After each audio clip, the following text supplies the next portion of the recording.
Jack, Yes, sir. please tell us about yourself in a minute or two and your background or your encounters with the civil services and your career, etc. Sir मेरा नाम अभिषेक ओसवाल है। आप हिंदी में बोलेंगे? जी। अच्छा, okay. Sir मैं चेन्नई से आया हूँ। मैंने कंप्यूटर साइंस इंजीनियरिंग में ग्रेजुएशन किया है। ग्रेजुएशन के बाद मैंने 1 साल बतौर ASC TCS पे काम किया है। 2015 से 2017 तक as a freelancer ecommerce website बनाना, कंटेंट डेवलपर पे मैंने काम किया है। और इसके बाद फिलहाल हाल ही में मैं प्लास्टिक ऑल्टरनेटिव पर काम कर रहा हूँ। Plastic alternatives, Yes. Okay. What is that? Sir जैसे दिसंबर में तमिलनाडु गवर्नमेंट अनाउंस किया था कि we are going to ban single use plastic. So हमने क्या सोचा कि जो क्लॉथ बैग्स है उसका जो प्लास्टिक बैग्स है उसका ऑल्टरनेटिव नहीं था, और जो भी क्लॉथ बैग है उसकी डिमांड सप्लाई में बहुत मिसमैच था। तो पहले इसका गैप हमने फिल करने की कोशिश की, और अभी जो सिंगल यूज प्लास्टिक जैसे पेपर कप्स हो गए, फोक्स हो गए, तो उसका ऑल्टरनेटिव हम काम कर रहे हैं। जैसे मिलेट से हम फोक्स बना रहे हैं, स्पून्स बना रहे हैं, that can be edible as well. Wonderful. Thank you sir. और बताइए अपने बारे में। सर मेरा हॉबी है travelling, natural photography and learning new languages. What camera do you use? Sir मैं DSL निकॉन का D3000 यूज़ कर रहा हूँ। 3000 लेटेस्ट है? नहीं सर, पुराना है। तो इसमें आपकी क्या अकम्प्लिशमेंट है फोटोग्राफी में? सर मैं अपने आप को एक एमेच्योर फोटोग्राफर बताऊंगा, और ट्रैवलिंग के हिसाब से जैसे एक्सपीरियंस कैप्चर करना हो तो उससे मेरे को ये हॉबी लगी है।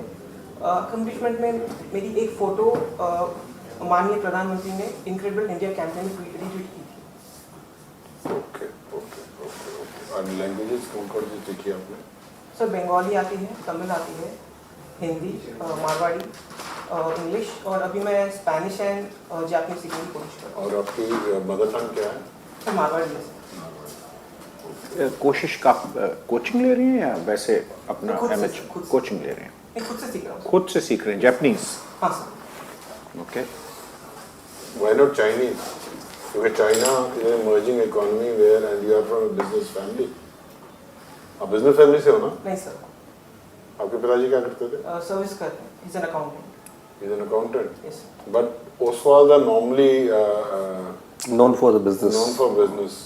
I guess sir, we are an exception. No. The DNA still stays. थोड़ी निकाल लोगे। आपकी रुचि तो देखो, आप एंटरप्रेन्योर हो, आपने क्या इनोवेशन आप में है। Okay, so how many time have you appeared for the civil services? So this is my third attempt. मैं तीसरी बार अपीयर हुआ। पहले कहाँ, पहली बार कहाँ इंटरव्यू तक गए थे? दोनों बार सर पिछले साल इंटरव्यू तक गया था से। सो फर्स्ट ईयर आपने प्रीलिम पास कर लिया था? नहीं, सर, पहली अटेम्प्ट में मैंने प्रीलिम्स पास नहीं किया था। दूसरी बार इंटरव्यू में गए थे? जी सर। तो क्या आपकी असेसमेंट थी? Where did you go? कहाँ आपकी क्यों सिलेक्शन नहीं हो पाया? सर मुझे लगता है मेरे मेंस में मार्क्स काफ़ी कम थे, एवरेज बिलो एवरेज थे, और इंटरव्यू भी मेरा इतना अच्छा नहीं गया जैसे मैंने उम्मीद की थी। क्या अच्छा नहीं जाने का क्या मतलब होता है? सर पहली सबसे बड़ी वजह मुझे लगी कि कॉन्फिडेंस बहुत कम था मेरा, क्योंकि ये पर्सनालिटी टेस्ट होता है, नॉलेज का टेस्ट नहीं होता। पढ़ाई बहुत कर ली थी पर कॉन्फिडेंस नहीं बिल्ड कर पाया।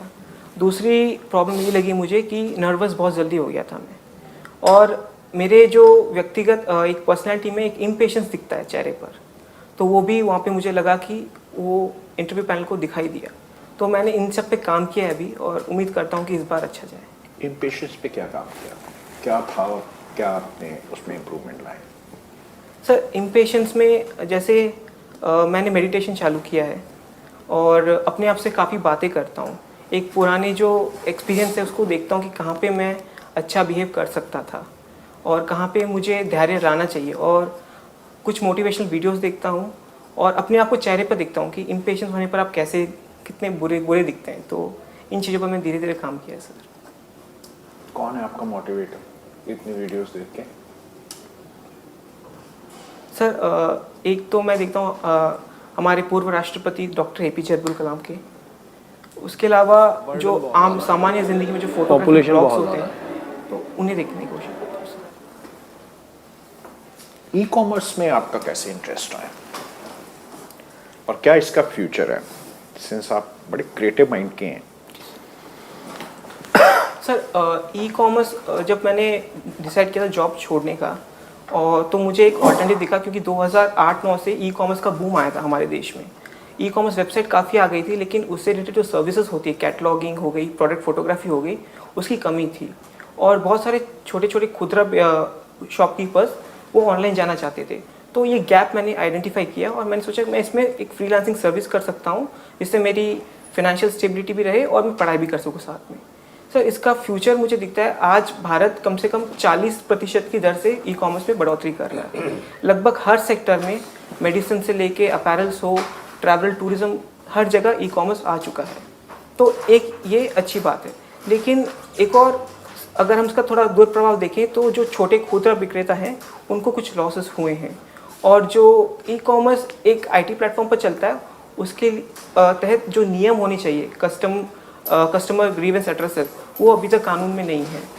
तो ये मुझे कमी दिखती है सर। वो भी कानून में नहीं है अभी तक हमारे आईटी एक्ट उतना, जो 2007 में लास्ट हुआ था अमेंड, उसमें ई कॉमर्स का जो कस्टमर रीएड्रेसल है अभी तक नहीं दिया गया है। उदाहरण के तौर पर जैसे हम मोबाइल ऑर्डर करते हैं और हमें पत्थर मिल जाता है, तो हम किसको जाके ग्रीवेंस दें अपना? कॉल करने वाला कॉल करें तो वो लोग सर्विस आगे पर आगे बढ़ाते रहते हैं। तो ये इशू है सर।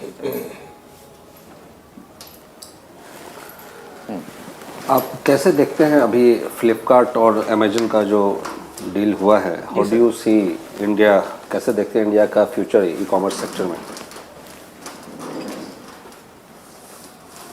सर दो पहलू हैं।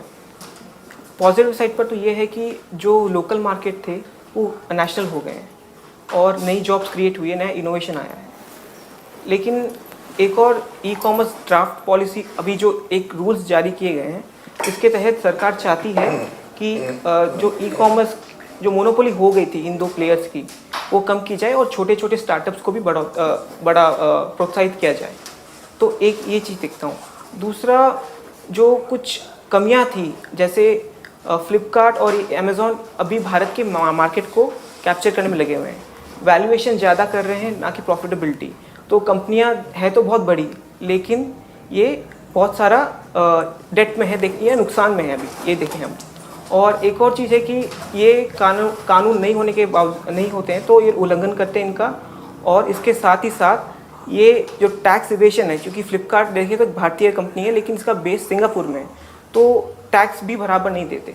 तो ये इश्यूज मुझे दिखते हैं सर। तो अगर ये स्टार्टअप्स को इनकरेज कर रहे हैं इसमें, जी सर, तो ये जो बड़ी कंपनियां हैं उनको खा जाएंगी और उनको खरीद लेंगी, क्योंकि उनका ऑलरेडी उनके पास कैपेसिटी है कि वो कुछ साल तक लॉस झेल सकते हैं। जी सर। तो जो स्टार्टअप आएंगे उनको ये बाय आउट नहीं कर लेंगे? सर ये पहलू भी हो सकता है, लेकिन हाल ही में ये भी हमने देखा था कि वॉलमार्ट ने फ्लिपकार्ट को ही ओवरटेक कर लिया। तो भारत सरकार नहीं चाहती थी कि ये जो बाकी स्टार्टअप्स हैं उनके साथ हो, ये खुद ही अपने बलबूते पर आगे बढ़े। और जो दूसरा बाईआउट का है, ये बाईआउट तब होता है जब कोई कंपनी इनोवेशन लेके आती है, उनके प्रोडक्ट बहुत यूनिक हो, और अगर फाउंडर को लगे कि मेरे को अपना वैल्यूएशन बहुत सही मिल रहा है, तो वो कर सकते हैं, मर्जिंग की तरफ जा सकते हैं सर। सप्लाई चेन मैनेजमेंट पे ई कॉमर्स का क्या इफेक्ट पड़ा है, और क्या नया कॉन्सेप्ट ई कॉमर्स के थ्रू कैसे आप देख रहे हैं सप्लाई चेन मैनेजमेंट को? सर सप्लाई चेन मैनेजमेंट मुझे जहाँ पे थोड़ी नॉलेज है, उसमें ये एक तो स्टॉकिंग का इशू, मतलब जो वेयर हाउस बनाते हैं, तो लॉजिस्टिक सेक्टर को बहुत बड़ा बूस्ट मिला है। और लॉजिस्टिक सेक्टर के इसके अलावा तकनीक का बहुत अच्छा इस्तेमाल हुआ है। जैसे पहले तो अगर हम स्पीड पोस्ट में देखें तो हम सिर्फ पार्सल भेजते थे, लेकिन ये पता नहीं होता था कब हमें मिलेगा कब नहीं मिलेगा।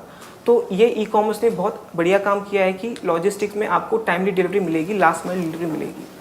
और दूसरा, ये जो इंफ्रास्ट्रक्चर क्रिएट हो रहा है, तो ये हमारे एक इकोनॉमिक डेवलपमेंट के हैंड इन हैंड जा रहा है।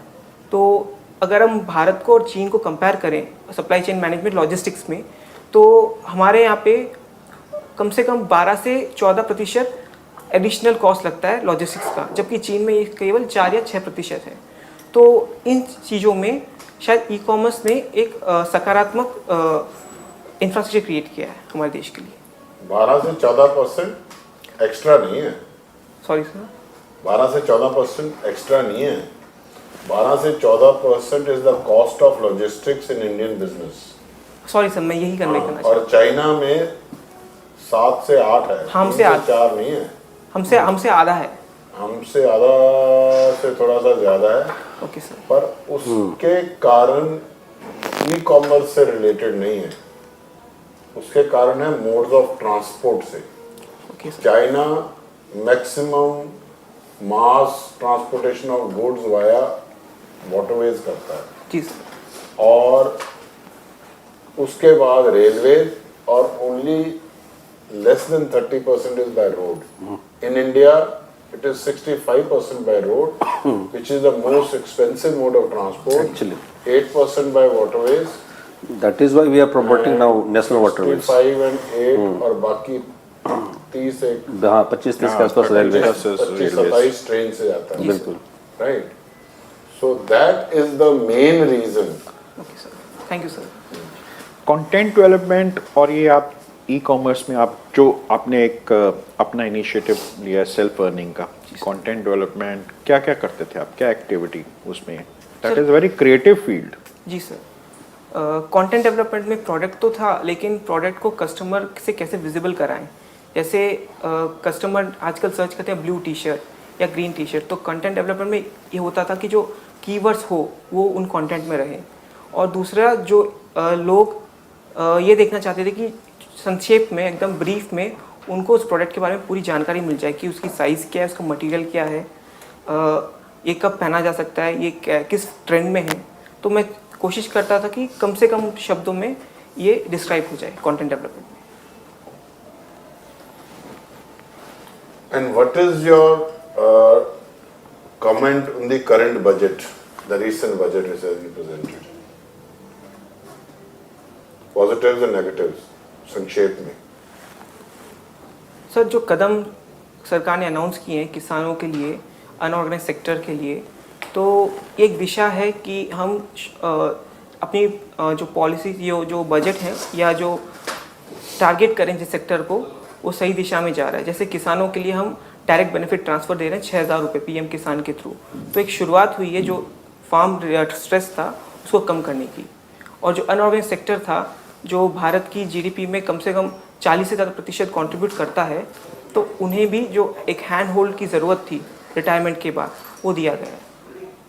तो ये मैं एक पॉजिटिव स्टेप देखता हूँ सर। और मिडिल क्लास को एग्जेम्पशन भी इनकम टैक्स की, लोअर मिडिल क्लास को। जी सर, रिबेट। तो इससे क्या होगा, ये सब करने से क्या होगा?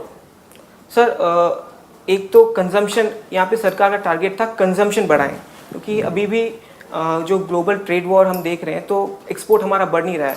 तो भारत सरकार की एक प्रयास है कि जो कंजम्पशन बेस्ड इकोनॉमी हमारी, उस पर ही बल दिया जाए और रूरल कंजम्पशन और मिडिल क्लास कंजम्पशन बढ़े।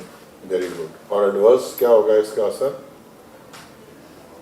सर, एक एडवर्स असर मुझे ये दिख रहा है कि जो वित्तीय खाते पर एक्स्ट्रा खर्च आएगा, जो हम दे रहे हैं, जो इस बार 20,000 करोड़, अगले साल 75,000 करोड़ फार्म पर दिया गया, फार्म लोन्स पर दिया गया है, PM किसान पर दिया गया है, सॉरी सर। तो एक उस पर एडिशनल बोझ आएगा।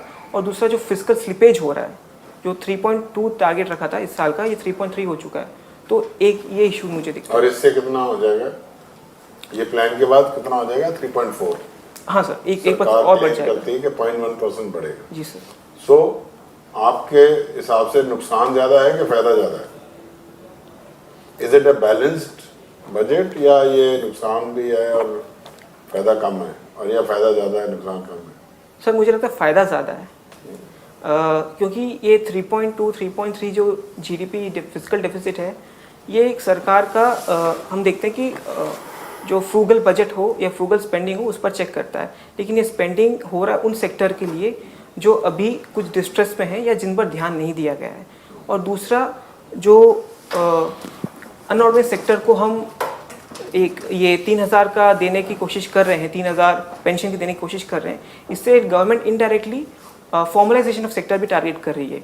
अगर हम उन्हें 3,000 देंगे तो मतलब उनके बैंक अकाउंट्स खुलेंगे, उनके बैंक अकाउंट में लिंक होंगे, उनके परिवार में कितने जन हैं, क्या काम करते हैं। तो एक और मेरे को एक मेथड दिखता है कि कैसे ये फॉर्मलाइजेशन की तरफ जा रहा है। गुड। एक ये भी है कि आप एक लार्जर पॉपुलेशन को बांट रहे हो, ना कि कुछ कम पॉपुलेशन को ज़्यादा फायदा दे रहे जी हैं। सर।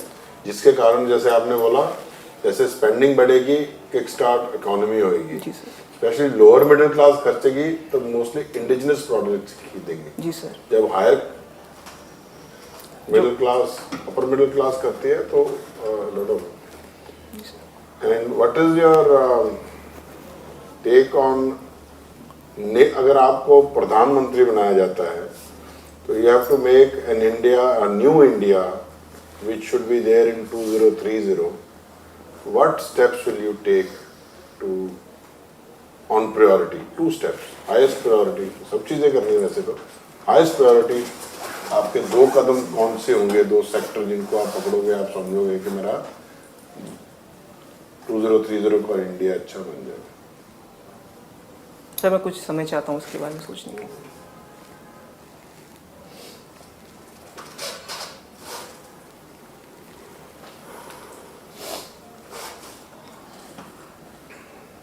सर 2 सेक्टर पर जो आपने मुझे पूछा है तो मैं 2 पर टारगेट करूंगा। एक है डिजिटलाइजेशन ऑफ इकोनॉमी और दूसरा है एग्रीकल्चर सेक्टर। ह्यूमन रिसोर्स पे नहीं करोगे क्या? सर कि अगर मैं बोलूं आगे का भारत बनाना है, तो अगर मैं चाहूं कि मैं एजुकेशन, ह्यूमन रिसोर्स जो है Skill इसको training. तगड़ी कर लूं, जी सर। तो वो एग्रीकल्चर को भी हैंडल कर लेंगे और डिजिटलाइजेशन भी कर देंगे। Because that's why I said 10 years, actually I should have said 15 years। तो आज के दिन अगर मैं एजुकेशन पकड़ूं और यूथ पकड़ूं, जी sir. so won't they be able to do these things better? And second could be any agriculture, any, but as long as you can justify. Sir मैं आपसे सहमत हूँ। मेरा कहने का मतलब ये था, डिजिटलाइजेशन से एजुकेशन हुआ, टूरिज्म हुआ, या अन्य सेक्टर को हम टारगेट कर सकते हैं। तो मैंने एजुकेशन बहुत ब्रॉड कॉन्सेप्ट में, डिजिटलाइजेशन बहुत ब्रॉड कॉन्सेप्ट में बोला था सर। नहीं, आप जस्टिफाई करो ना, तो आपकी जस्टिफिकेशन ये है कि एग्रीकल्चर मैंने इसलिए चुना है क्योंकि largest percentage of population is dependent on जी एग्रीकल्चर। सर। तो अगर उनके मैं भलाई कर सकता हूं इन ऑल अदर सेक्टर्स, कैसे? उनकी अगर मैं एजुकेशन, उनकी डिजिटाइजेशन, उनकी welfare, agro related, agriculture as the engine around which I can build this, जी सर। ठीक है? और digitization will be something which will work towards education as well as administration. So as long as you have reasons to say that, and there is nothing. जी sir. अब क्या सोचते हैं, what will be the effects of AI on Indian economy? Sir world bank की report आई थी कि 2040 तक भारत और चीन में बहुत बड़ी ह्यूमन रिसोर्स जॉब से निकाल दी जाएगी एआई की वजह से। लेकिन ये सोचने से पहले हम क्यों ना ये सोचें कि एआई हमारी ज़िंदगी का एक हिस्सा बन चुका है। गूगल मैप्स देखें या हमारे शॉपिंग ट्रेंड्स देखें ई कॉमर्स में, तो एआई हमारी ज़िंदगी का हिस्सा बन चुका है। धीरे धीरे जो लेफ्ट आउट जॉब, जो अनस्किल्ड जॉब्स है, उनकी कमियाँ होगी और नए स्किल जॉब्स क्रिएट होंगे। मुझे ये लगता है इंडियन इकोनॉमी ये इफेक्ट पड़ेगा। जैसे एग्जाम्पल कौन से किस तरह के? सर जैसे अभी आईटी कंपनीज में देखते हैं मेंटेनेंस का बहुत काम होता है। वेबसाइट एप्लीकेशन डेवलप्ड है ऑलरेडी, लेकिन उनका मेंटेनेंस का काम ज़्यादा होता है। लेकिन भविष्य में जब एआई आएगी तो सेल्फ हीलिंग कोड्स आ जाएंगे। मतलब ऐसा एल्गोरिदम होगा कि जो एप्लीकेशन है अपना मेंटेनेंस खुद से ही कर ले, तो वो जॉब्स तो निकली जाएगी। और हम देख भी रहे हैं जैसे बहुत सारी आईटी कंपनी से वो लोग लो स्किल लेबर्स को निकाल रहे हैं। लेकिन अभी जो नए एआई के साथ जो नया फील्ड खुल रहा है, जैसे रोबोटिक्स हो गया, बिग डेटा हो गया, ब्लॉकचेन टेक्नोलॉजी हो गई, क्रिप्टोग्राफी हो गई, तो इनमें बहुत रीस्किलिंग की ज़रूरत है। तो यहाँ पे नए अवसर खुल रहे हैं सर। अच्छा, अवसर खुल रहे हैं, लेकिन वैसे वर्ल्ड बैंक का जो प्रेडिक्शन है वो मिसप्लेस नहीं है। जी सर, वो तो होगा अगर हमने रीस्किल नहीं किया तो, वक्त पे रहते रीस्किल नहीं किया तो वो सच हो सकता सो है। What is the target? आपका क्या रोड मैप होगा इस रीस्किलिंग का? सर रीस्किलिंग का सबसे जो बेसिक रोड मैप है वो है एजुकेशन लेवल पर, वो भी स्कूल लेवल से लेके हायर एजुकेशन लेवल तक। आज भी अगर हम देखें जो सिलेबस है हमारा बेसिक्स में अटक जाता है और रिसर्च ओरिएंटेड नहीं होता है। तो वहाँ पे रिसर्च ओरिएंटेड और प्रैक्टिकल एक्सपोजर ज़्यादा दे स्टूडेंट्स को। जो नई तकनीकें आई हैं वो हम उन पर हम बढ़ावा दें। तो पहला ये है। दूसरा है जो कंपनीज है और उनको जिस तरह का स्किल और टेक्नोलॉजी की ज़रूरत है, तो क्यों ना कोलैबोरेशन हो यूनिवर्सिटी के साथ और लोगों को ट्रेन किया जाए ताकि लोग जॉब रेडी हो। जब वो लोग मार्केट में हैं तो जॉब रेडी हो। नीति आयोग की एक रिपोर्ट थी कि भारत में सिर्फ 15% बच्चे जो कॉलेज से निकलते हैं वो जॉब रेडी होते हैं। तो इसका मतलब जॉब की कमी तो नहीं है, लेकिन कमी है स्किल्स की। तो अगर हम शुरुआत करें कॉलेज लेवल से तो ये सही हो पाएगा। स्किल्स का कमी तो कहीं पर वो इंफ्रास्ट्रक्चर के साथ भी जुड़ा हुआ है ना। आप भी कंप्यूटर साइंस के स्टूडेंट रह चुके हैं। जी sir. You are born 1991 right? Yes sir. तो you have gone through schooling system जहाँ पे आपके कंप्यूटर साइंस आपको थियोरेटिकली पढ़ाया जाता होगा किताबों से, right? Control plus P is equal to printing, इस तरह का वो डॉट कमांड्स और डॉस कमांड्स होते हैं, वो हमारे सिस्टम में पढ़ाया जाता है कि नहीं पढ़ाया जाता है? सर तो even now class 5th 6th 7th 8th में तो ऐसे ही पढ़ाया जाता है। Many of our students don't have access to computers. तो हम किस तरह का infrastructure, but that calls for a huge investment in the education. तो कब ये होगी and how realistic are we to chart on this roadmap of doing a reskilling in budget में कुछ इस पे कहा गया है? इस इंफ्रास्ट्रक्चर के बारे में? सर बजट में कहा गया, मुझे वो तो याद नहीं आ रहा है सर, लेकिन एक छोटा सा उदाहरण देना चाहूँगा आपको। जैसे उन्नत भारत अभियान है हमारा, जो हमारी कॉलेज में भी होता था, जो बड़ी कौन सी college? SRM university. SRM university. Where did you do your schooling? Sir Agarwal Vidyalaya Chennai. Sir मैं उदाहरण दूंगा। हाँ बताइए। पिछले साल मैं नारायणपुर गया था, छत्तीसगढ़ का एक नक्सलवादी जिला है। तो वहाँ पे नवोदय विद्यालय हैं, ट्राइबल स्कूल्स हैं, लेकिन जो आपने बोला इंफ्रास्ट्रक्चर की कमी है। लेकिन यहाँ पे सरकार और गैर सरकारी संगठन रामकृष्ण मिशन ने ये बीड़ा उठाया है कि जो ट्राइबल्स हैं, हमारे जो बच्चे हैं, उनको कंप्यूटर या नई तकनीक से गदगद किया जाए। तो वहाँ पे एक world class computer education system, एक पूरा लैब बनाया हुआ है। और मैं देख के हैरान हो गया कि बोलते हैं कि हम ये ट्राइबल बच्चे नक्सलवादी एरिया है, लेकिन इनको, मुझे जहाँ तक याद है, मेरी उम्र से कंपेयर करूँ तो इनको मेरे से ज़्यादा नॉलेज है। लेकिन ये छोटे तबके पर हो रहा है। आपने जैसे बोला हमें ऑल इंडिया लेवल पर करने की ज़रूरत है। तो भारत सरकार ने एक उन्नत भारत अभियान चलाया सर, जो भी सेंट्रल यूनिवर्सिटीज़ और IITs हैं, तो वो जो अपने क्षेत्र में जो गांव हैं या जो पिछड़े वर्ग के स्कूल्स हैं, उन्हें गोद लें और उन्हें तकनीक से गदगद कराएं। तो ये अभी शुरुआत है सर, और जैसे हम स्पीड पकड़ेंगे तो ये स्केल बढ़ेगा sir. You should write on that. बस मैं बेटा एक ही बात बोलूँगा आपसे। जी sir. Very impressive creativity, thank you sir. Good drive, original views. अपने बच्चे थोड़ा फिजिकल फिटनेस का ध्यान दीजिए सर वो कोशिश जारी है सर।